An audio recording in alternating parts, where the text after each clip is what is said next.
Officially, the Republic of Nicaragua is the largest country in Central America. Largest but most sparsely populated of the Central American nations. Nicaragua borders Honduras to the north and Costa Rica to the south. The country is mountainous in the west with fertile valleys. The Pacific coast is volcanic and very fertile. The swampy Caribbean coast is aptly called the Mosquito Coast. But we are here for Padron Cigars. They are one of the most complex, luxurious and consistent tasting cigars on the market today. My name is Vic Alabi and I love cigars.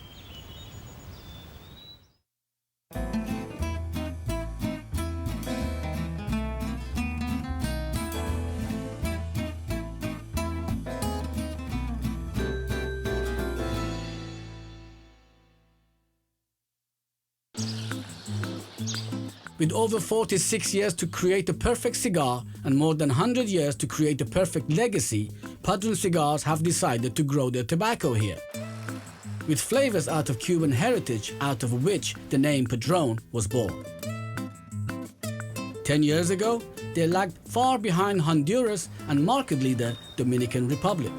But if the current trends hold, Nicaragua will end the year as the #1 producer of premium cigars by the volume for the US market, shipping more than double the cigars it did only 6 years ago. Nicaragua today is like Costa Rica was 30 years ago, a pristine Central American country that's easy to reach and virtually empty. We landed in Managua, the capital of the country, a city of 1 million people which was devastated by earthquake in the early 70s.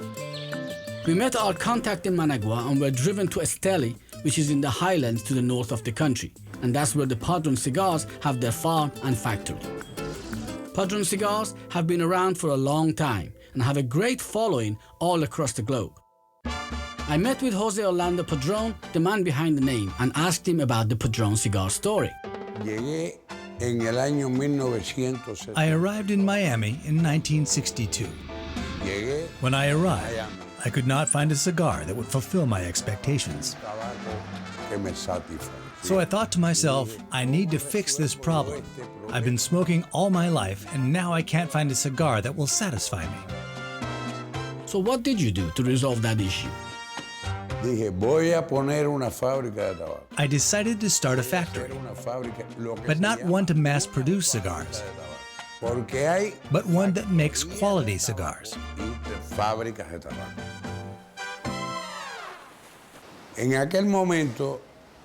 At the time, there were no Cuban cigars in the U.S. market due to the embargo. So I used different tobacco from Puerto Rico, Brazil, and Connecticut in hopes of finding a blend that would satisfy my craving. In March 29, 1964, I rented a space to start a factory in Miami. It cost me $62. In order to start his cigar business, Jose needed to renovate his rented property. He got a small hammer to do odd jobs to support himself while the authorities considered his application for the factory.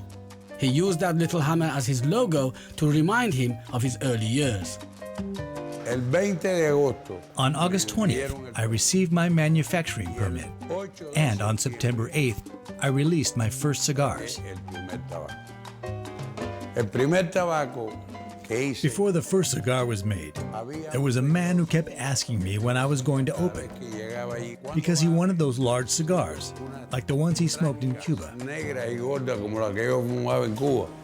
I told him, I'm going to make those for you. I started with one roller that would roll 200 cigars a day.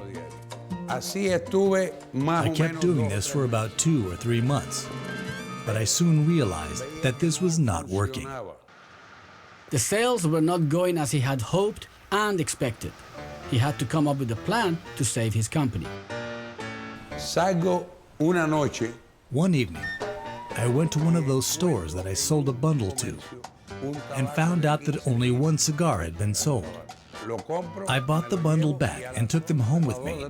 All through that night and early morning, I was trying to find a solution when I realized that Fernando must have bought that one cigar. I remembered that Fernando wanted a cigar with the curly tip on the end, like the ones back in Cuba. I spent all nights thinking about how to produce those cigars with the curly tips. Next morning, I asked the roller to continue to make the same cigars, but with the curly tip on the end. Once the cigars were ready, I called Fernando and told him I had a surprise for him. As soon as Fernando walked in, I showed him the bundle and he shouted, "That's what I've been looking for." I put those curly tips out on the market, and with that cigar, I was able to conquer the Miami market.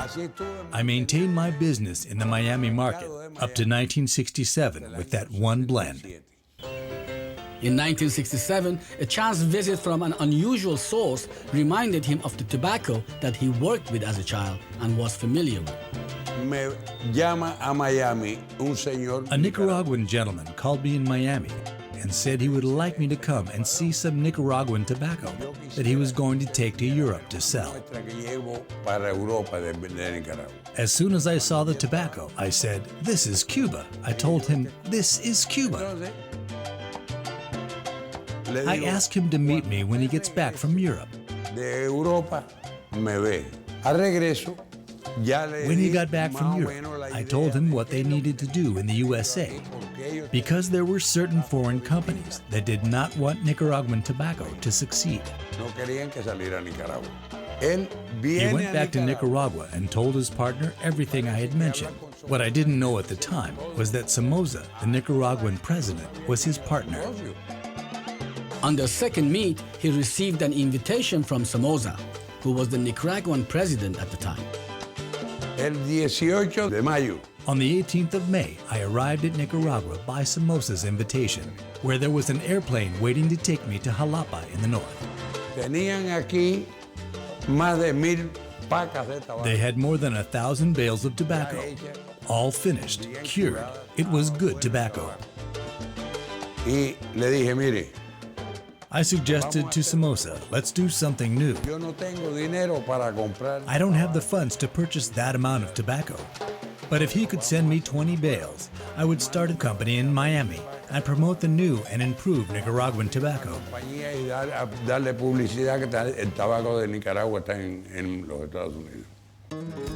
So when did you move your cigar operations to Nicaragua?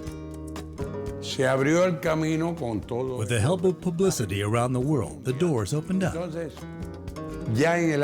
1970, I no longer had enough rollers to meet the demand, and that is when I decided to open a factory in Nicaragua. We started with 4 rollers, and 2 of them are still with us today. Jose had to persevere through wars, revolutions, embargoes, and kidnapping attempts to continue his cigar factory in Nicaragua. When we come back, we visit one of his farms to see that famous tobacco that brought him to Nicaragua.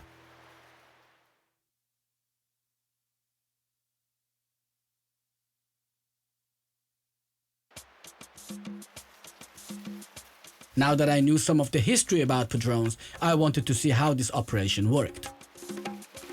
We started a tour on the farm with George Padron, where the young tobacco plants were so green and lush. I asked him about this particular farm. First of all, this farm is called Villa Vieja. Villa Vieja. It's a farm here in Esteli. It's about 30 manzanas, which is just about 50 acres of tobacco. We actually grow in different stages. This lot here was planted 8 weeks ago. Okay. So you can see there's already been some priming. That's right. Made to tobacco, which is already in the barns. And you know, Esteli is an area that, if you can tell by the soil, it's very heavy volcanic soil. Yes. The types of tobaccos that you get here are very heavy, much heavier than what you will get in, let's say, Jalapa. Do you have any wrappers in this farm, or this is just mainly fillers? In all of the areas that we grow, and specifically in this area, we get filler. Most of the wrapper will come from areas north of here, in Jalapa. From here, we can get some wrapper, but you know, all the tobacco that we grow is sun-grown. Sun-grown tobacco yields less wrapper than, say, a shade-grown tobacco. Of course. We've decided to use only sun-grown tobacco for many reasons, but the number one reason is the taste of the sun-grown tobacco. In our opinion, is the type of taste that we go after. The most important thing for us has always been the quality and consistency of our products. We don't vary much from year to year in terms of where we grow and what we grow. I see. Okay, we're assured a consistent supply of raw material from year to year, and that doesn't vary much. And when you speak to people about Padron, I think the number one thing that they'll tell you is that our cigars are quality and consistent. What makes Padron so special, though? It's a lot of things, but the attention to detail at every stage of the process. You know, we control every part of our production from beginning to end. Like in this particular farm, we're controlling when it gets harvested, how it gets fermented, how it gets dried, how much fertilizer we put in the soil. We don't cut back on anything that can help us improve our crop. 95% of it. I asked George if tobacco is like fine wine. Does it have a good year and a bad year? Tobacco doesn't change much from year to year in terms of the quality. That's what I was going to ask. I mean, a good year would be a good yield, not definitely a good quality tobacco. Exactly. I mean, you know, you have less of the good quality tobacco, that's a bad year. I would say that the soil is the most important thing, you know, and having the conditions. You need to have the proper conditions and attending the crop in the way that it has to be attended. When you're growing tobacco during the harvest, there's no vacation time. This is 7 days a work all week, the time. 24 hours a day. You have to be monitoring the tobacco every single day. And how long is that period from germination to fully harvested? 3 months. 3 months. When do you start germinating? The seedlings go into the seed beds October, November, and then it depends. Like right now, we still have seedlings that we're growing because in Jalapa, we still have areas that we haven't planted. Oh, I see. So this goes everything on. is scattered. It all depends on when you're going to plant and the condition of the farm. You know, do you have enough barns? Having the right amount of barns for drying is essential. Otherwise, staggering the planting of seeds is very important in order to house and dry all tobacco that is harvested. In some cases, you don't have enough barn space to hold all the tobacco that you can harvest at one time if you were to grow the entire farm. So in that case, you have to stagger the I see, growth. so you have enough space for storage. You need to plant one area first, and then as that is drying in the barn and coming out, you got the next lot To go coming in. you know, so you have So it's to really a precise operation. Oh, absolutely. How long would they go into the barns? Generally, it takes between 30 and 40 days for the drying process. Of course, you know, you have other factors. You have how much rain is coming, how much heat, you know, all those The factors, humidity plays a... all that, you know, we have to be constantly playing with that inside the barns to make sure that the tobacco dries properly and at the right color. Once they're dried up in the drying barns, you move them to the factory to cure? Once the tobacco is dry here in the barns, then we move it into the warehouses where we start the fermentation process. The lots that we feel will give wrapper go one way. The ones that we feel will not give wrapper go another way, and then that's where the process The starts. curing process starts. It seems that having control over different stages of growth and curing makes the tobacco brand stand out. Once the tobacco is cured, it's moved to the factory to ferment, which could take up to 2 years. I asked George about the yield of this particular farm.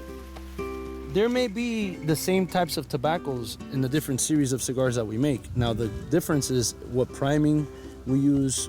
It could be from this same farm in 2 different series, but we use in one, we'll use a lower priming than the other. So it's like cooking. You know, you have a lot. You have to mix it, and Exactly. yeah. You're just mixing it up, and you're, you know, obviously, you know, for certain series like the 1926 series, we have tobaccos that are aged for 5 years, which is what we use for that. And those tobaccos are tobaccos that are put away, and we know that eventually they will be. That's used what for they will use for. 1926. And the same with the 64, which is aged for 4 years. After the break, we go to the factory to see how the tobacco is cured. Like when you smell this, you put your nose in there. That's priceless. This for us is the most important part of everything that we have in this factory.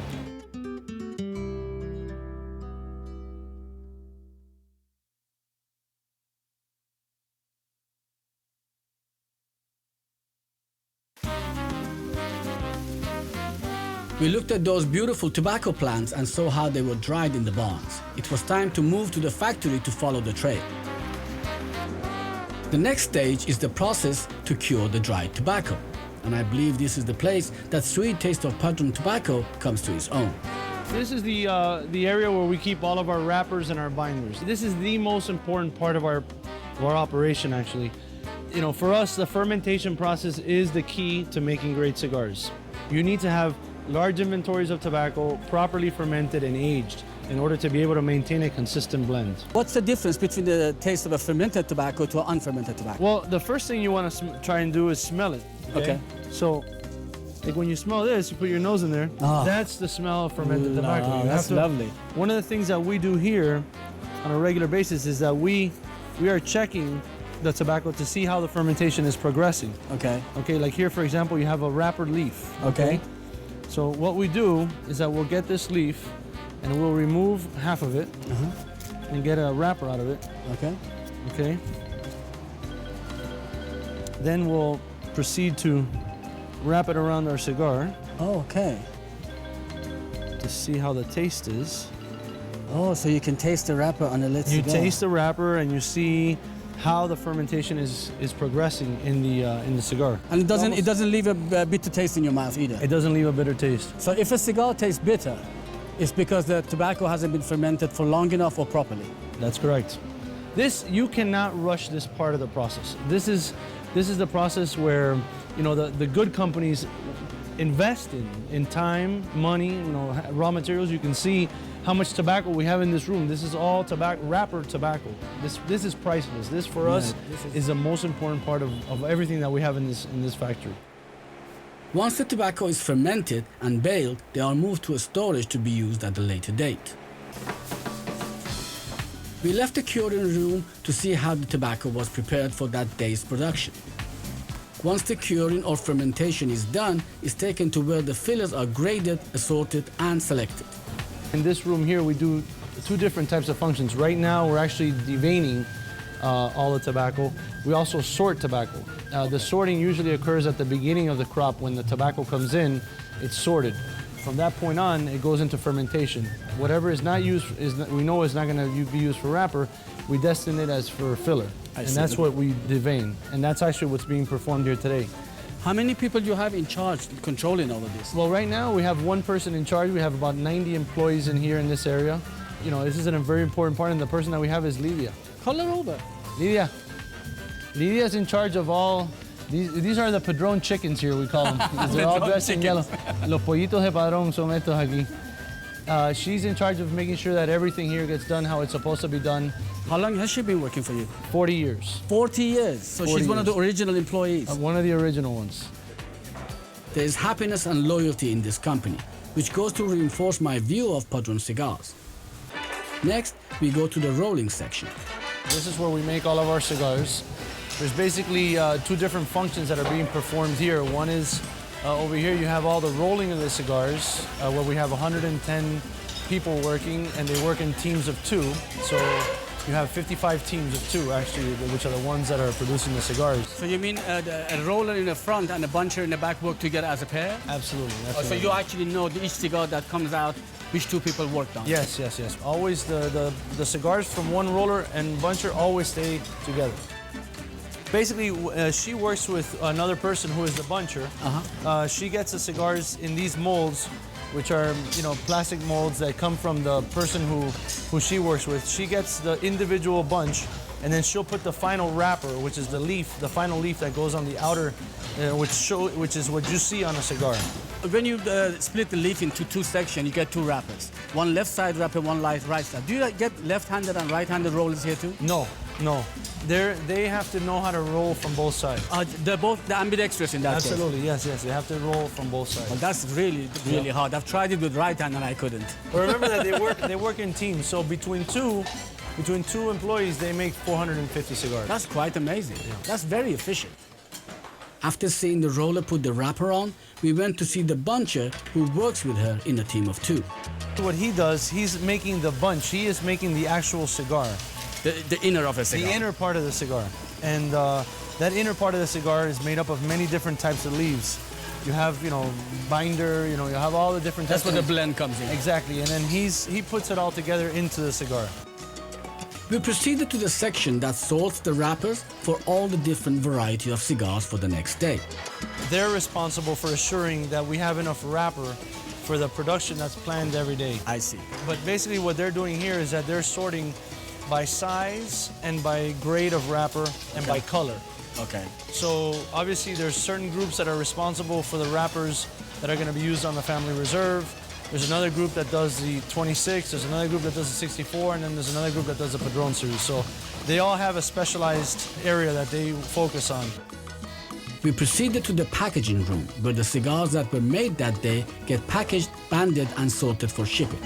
There's 3 different activities that are being performed here in this room. The first thing is when the cigars are made, they come in and they have to be sorted by color, and that's being done over here by Azucena and all the group of women on that table. Basically what they do is they get the bunches of 50 cigars each, or the entire production of one roller, and then they sort it by color.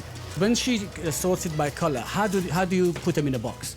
Well, first of all, they're selected into a group of 25 cigars, and then that tray of 25 should always go from lightest to darkest. So you have a gradient in the box. Looks pleasing to the eye. That's correct. And when you put them in the box, you see that same gradual transition.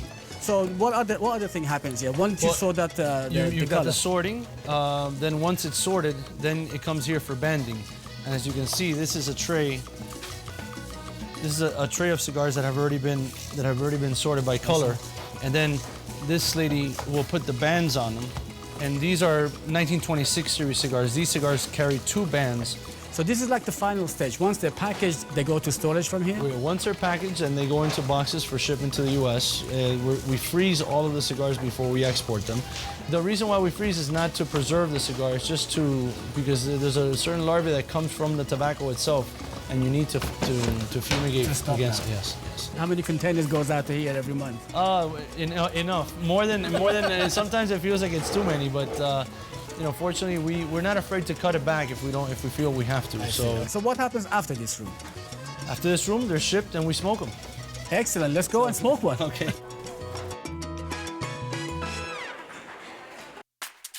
When we come back, I sit down with George for my favorite part of this tour. This is really nice. Oh, I love Scotch.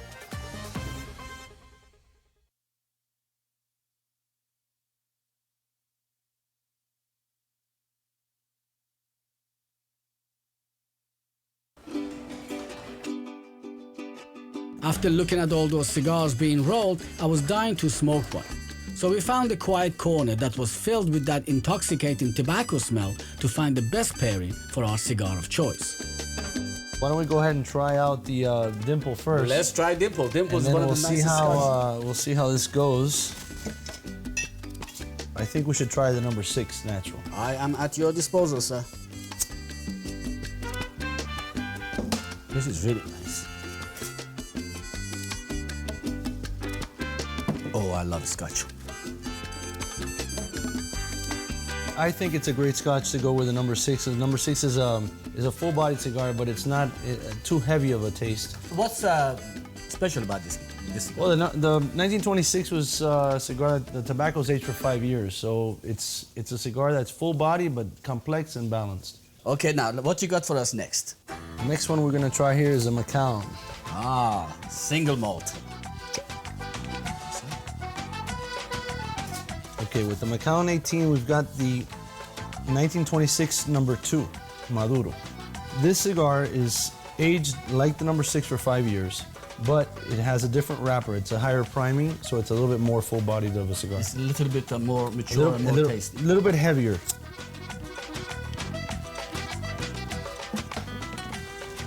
Oh yeah, this is smooth. This is very smooth. So you can taste the difference, even though they're both from the same 1926 series, you can taste the difference between the natural and the Maduro. The Maduro has a little bit heavier of a flavor profile. It's amazing the difference between a natural and a Maduro. How the Maduro brings out the flavors of the Macallan. Why is that? I was going to ask you. Because of the fact that it ages longer, it ferments longer than the natural does. It develops a flavor palette that's more full-bodied. Excellent. And the Macallan is aged too. It's an 18-year-old Macallan. 18-year-old. So I suppose aged is good. I should feel good about myself. That's right. Well, you only get better with age. That's what they say. I must say, Famous Grouse is one of my most favorite scotches.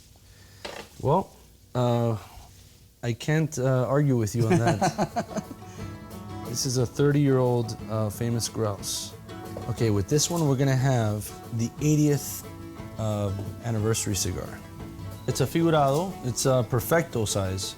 This cigar we came out with to celebrate my dad's 80th birthday. So it's part of the 1926 series, but it's a special release of the 1926. So the tobacco is still aged for 5 years, but the construction, the types of tobaccos are always hand selected, even more, more so than they are on these cigars. It's only one cigar roller that makes this cigar.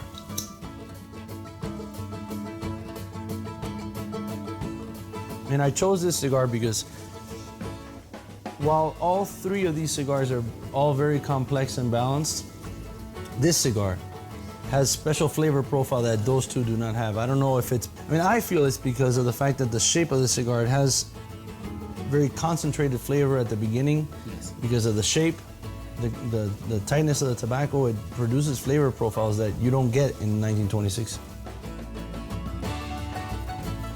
This is superb. The combination of flavors, the complexity in both the single malt and this 80th, it's, I think, in my opinion, the best combination of the three. I think so. I was going to say, if I was going to be stranded on an island, I want a box of this and a couple of bottles of famous grouse. No question. They're all three very good, but this is the best. It's best amongst the best. So cheers, Vic. Cheers. Cheers to you. Thank you very for much. visiting me in Nicaragua and my family. It's been my total pleasure. On behalf of my father, we love you. I love talking to you and your father and visiting you. It was absolutely amazing. Thank you.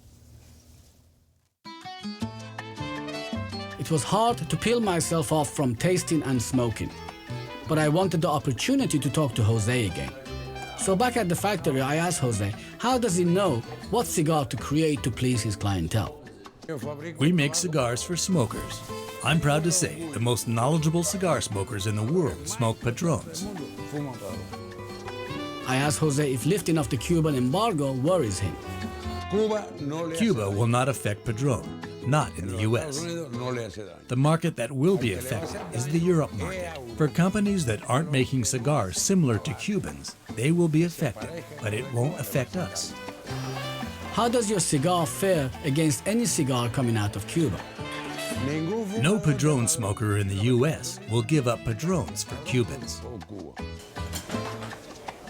My time with Jose Orlando was coming to an end, so I asked him if he had any message for millions that enjoys his cigars. I want every smoker to take pleasure in my labor. And if there is anyone out there that is not happy with any of my cigars, please let me know so I can fix it. It is necessary to fix it. I suppose it's that kind of promise to his beloved clients that makes Padron Cigars what they are today.